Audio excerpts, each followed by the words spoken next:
হযরত খাদিজাতুল কুবরা স্বামীকে বলেছিলেন, কাল্লা ওয়াল্লাহি লা ইউখজিকাল্লাহু আবাদান, কখনোই না, আপনি ভয় পাবেন না, কখনোই আল্লাহ আপনাকে ভয় দেখাতে পারেন না।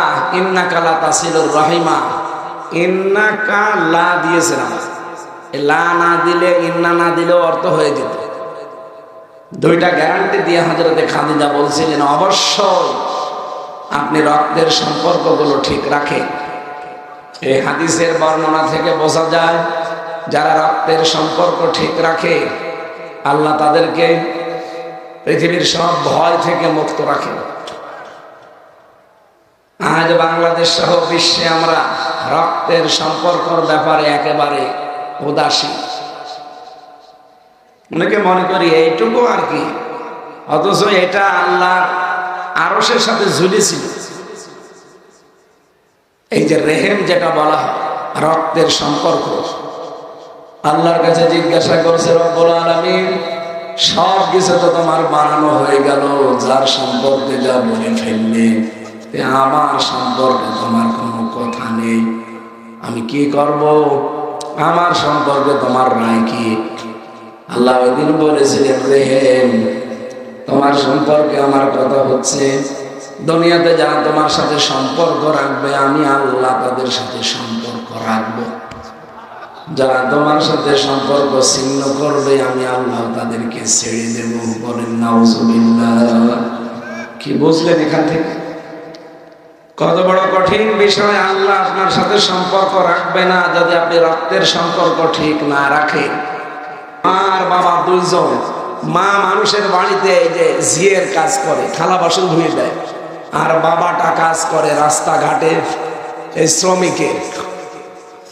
পরীক্ষার ফিস দেবে মাস্টার্সে, টাকা নেই, বাবাকে বলছে 4,500 টাকা এখন লাগবে, যদি আজকের ভেতরে দিতে না পারো আমার 1 বছর শেষ। বিভিন্ন জায়গায় ভিক্ষার মতো করে করে যে একটু টাকা দেন, আমার ছেলেটার জীবনটা বাঁচান। ঝিয়ের কাজ করে যে কয়টা টাকা হয়, কয় টাকায় দেয়, ওই 1,500 2,000 টাকা পাওয়া যায় মাসে মাসে। সংসার খরচ আছে, এর বাবার আর কয় টাকায় উপায় হয়, সব মিলে মানুষের কাছে ভিক্ষা করে ধার করে করে বলে দিন 4,500 টাকা। পরীক্ষা দিয়েছে, এটা মেধা ভালো ছিল, মাস্টার্সের রেজাল্টও ভালো হয়েছে, পরবর্তীতে একটা চাকরিও পেয়েছে উন্নত, বিয়ে করেছে প্রেম করে। ধনী মানুষের মেয়ে, পরিচয়টা গোপন করে বিয়ে করেছিল, কারণ ওই পরিচয় দিলে তো ওই মেয়ে ওর সাথে বিয়ে করবে না। শেষ পর্যন্ত মিথ্যার আশ্রয় নিয়ে বলেছে আমার মা বাবা আমেরিকায় থাকে, এই কথা বলে বিয়ে করেছে। বিয়ে করে ঢাকাতেই ফ্ল্যাট নিয়ে থাকে, কারণ বেতন পায় তো ভালো। কিছুদিন যাবার পরে মার অসুস্থ, এমন একটা অসুখ, প্রতিদিন 300-400 টাকার ঔষধ লাগে। ছেলেটা কিছুদিন টাকা পাঠিয়েছিল, এখন আর পাঠায় না, কারণ বউটা এখন গোপনে সব জেনে ফেলেছে যে এর মা বাবা ঝিয়ের কাজ করে বেড়ায়। বাঁধি দিয়ে দিত, শেষ পর্যন্ত যাক প্রেমের বিয়ে তো আছে টিকে, কিন্তু বলেছে শর্ত, তোর মা বাবার কাছে যেতে পারবি না, তাদের পরিচয়ও কোনো জায়গায় দেওয়া যাবে না, কারণ আমরা যে স্ট্যাটাসে আছি এখানে ওই মা বাবার পরিচয় দিলে চলাফেরা করা যাবে না। বর মন রক্ষা করতে গিয়ে শেষ পর্যন্ত বলছে ঠিক আছে, ওদের সব ডিলেট। বাবা চিন্তা করছে টাকা পয়সা তো পাঠায় না, আমি তো ঢাকায় যাব কি করে, খোঁজও নেই। বহু কষ্ট করে একটা রিক্সা রাতের বেলা ভাড়া নিয়েছে, দিনের বেলা রিক্সা চালাতে পারে না, কারণ মানুষ চিনে ফেলে, বলবে তোমার ছেলে শুনলাম এত বড় চাকরি করে আর তুমি রিক্সা চালাও, ছেলের যেন বদনাম না হয়। এই জন্য রাতের বেলা রাতটা ভাড়া নেয়। এই যে ঢাকা থেকে বগুড়া, জয়পুরহাট, নওগাঁ, এ সমস্ত জেলাতে যে নাইট ক্রসগুলো আসে, এইগুলো যখন এসে নামিয়ে দেয় রাত 12টা 1টা 2টায়, ওইগুলোর ভাড়া মারে, কিছু টাকা পেলে রিক্সা ভাড়া শোধ দেয়, আর বাকি টাকা নিয়ে ঔষধ কেনে। আজকে সারা দিন হয়ে গেল, কিছুই পাইনি, খুব কষ্ট করে আজকের দিনে রিক্সাটা ভাড়া নিয়ে বসে আছে, মনে করেন জয়পুরহাটে।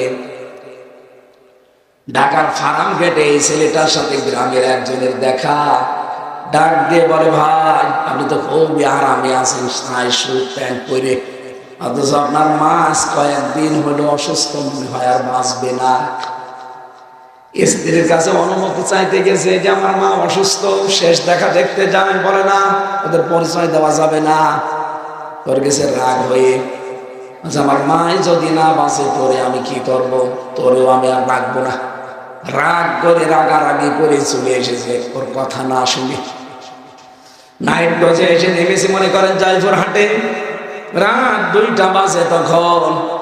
এই শীতের রাতে কুয়াশার ভেতরে বাস থেকে নেমেই দেখে একটা রিকশা, টিম টিম করে আলো জ্বলছে। সন্তানটা বাস থেকে নামার পরেই মুরব্বী চেহারার দিকে তাকিয়ে চিনে ফেলেছে। চিন্তা করছে এখনো কয়েকজন বাস থেকে নামছে, সামনে যদি যাই আমার পরিচয় পেলে হয়তো আমার ছেলের সম্মান নষ্ট হবে। গামছা দিয়ে মুখটা পেঁচিয়ে নিয়েছে, শুধু চোখ দেখা যায়। যে কণ্ঠের স্বর উলট পালট করেছে, ডাক দিয়ে বলছে, স্যার যাবেন আপনি? কোথায় যাবেন? বলছে পান্তাপাড়ায় যাব, কানু মিয়ার বাড়িতে। চলেন আপনাকে নিয়ে যাচ্ছি। ভাড়া মিটিয়ে নিয়ে যাচ্ছে। যেহেতু সারাদিনের প্রায় না খাওয়া শরীর, ওদিকে মাটা অসুস্থ হয়ে পড়ে আছে। এই কঠিন পরিস্থিতিতে যেতে যখন পারে না, পেছনে ধাক্কা দিয়ে বলে, কেমন চালান, জোরে চালান। মুরব্বী মানুষ, এমনিতে প্যাটেল তো মারতে পারে না রিকশার প্যাটেল, যেভাবেই হোক আস্তে আস্তে যাচ্ছে। আবার ধাক্কা দিয়েছে। এই বয়সে রিকশা নিয়ে আসতে পারেন, চালাতে পারেন না। আপনার কি ছেলে নেই? দ্বিতীয় ধাক্কা দেওয়ার পরেও কিছু বলে নাই। 3 নাম্বার ধাক্কা চাই দিয়েছে। মুরব্বী গেছে হুবড়ি খেয়ে পড়ে, রোডের উপরে পড়ে গেছে, দাঁত ভেঙে, পার নখ গেছে কেটে, রক্ত বের হচ্ছে। রক্ত বের হয়ে জন্য জলাজলি করে। রিকশা থেকে যেহেতু পড়ে গেছে, এবার কষ্ট করে দাঁড়িয়েছে। ডাক দিয়ে বলছে, স্যার আপনার মোবাইলের লাইটটা একটু বের করে। কেন? দরকার আছে। মোবাইলের লাইট যখন বের করে বলছে, আমার মুখের দিকে একটু তাকান। মুখ থেকে গামছাটা খুলে ফেলে সামনে নিয়ে বলছে, দেখেন তো আপনি আমার চিনতে পারেন কিনা। আপনাকে স্যার বানাতে গিয়ে আমার জীবনটা নষ্ট হয়ে গেছে। আমি মানুষের বাড়িতে ভিক্ষা করে করে তোমার পরীক্ষার ফিস দিয়েছিলাম। তোমার মা বাড়িতে ঝিয়ের কাজ করে থালা বাসন ধুয়ে ধুয়ে টাকাগুলো তোমার হাতে দিয়েছিল। তুমি আজকে 60টায় পরে আসো। তোমার স্যার বানাতে গিয়ে আমাদের 2 জনের জীবনই শেষ হয়ে গেছে। তুমি প্রথমবার ধাক্কা দিয়েছিলে, যে এই বয়সে রিকশা চালান, আপনার ছেলে নেই। ছেলে তো আছে, পেছনে বসা, করবো কি? তৃতীয়বার যখন ধাক্কা দিলে দেখেন আমার পড়ে গিয়ে দাঁত ভেঙে গেছে, আমার পায়ের আঙ্গুল কেটে রক্ত বের হচ্ছে। ও স্যার, আমার কথা বাদ দিলা, আপনার মার অবস্থা কিন্তু একেবারে খারাপ। 7 দিন বিছানায় পড়ে আছে, নড়াচড়া নেই। আমি ঔষধগুলো বহু কষ্ট করে কিনে কিনে তারে দেই। দিনের বেলা রিকশা চালাতে পারি না তোমার সম্মানের ভয়ে।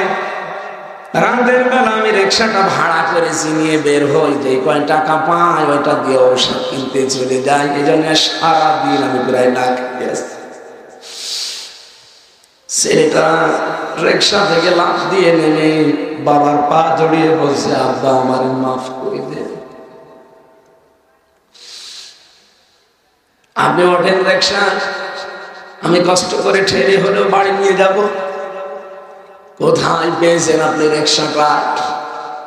যে এলাকায় তো আমার মতো গরিব মানুষ নেই, তুমি নিজেও জানো। রিকশা পাবো কোথায়? আমি ভাড়া নিয়েছিলাম রাতের জন্যে।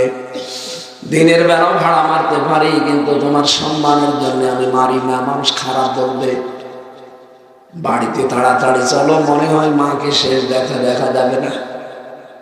বাড়িতে পৌঁছানোর আগে 10 মিনিট আগে ওর মা মারা গেছে। দৃশ্য দেখে 2 মিনিটের ভেতর ওর বাবাও হার্ট অ্যাটাক করে মরে গেছে। মার বাবার লাশ জড়িয়ে ধরে হাউমাউ করে কাঁদে, বলে বাবা দুনিয়া থেকে চলে গেলে আমারে মাফও করে গেলে না, পৃথিবীতে এখন আমাকে ডাকার মতো আর কেউ থাকলো না। ওদিকে ওর বউ যেহেতু রাগারাগি করে এসেছে, এই জন্য ডিভোর্স নামা পাঠিয়ে দিয়েছে। ওর অফিসে কমপ্লেন দিয়ে ওর চাকরিটা চলে গেছে।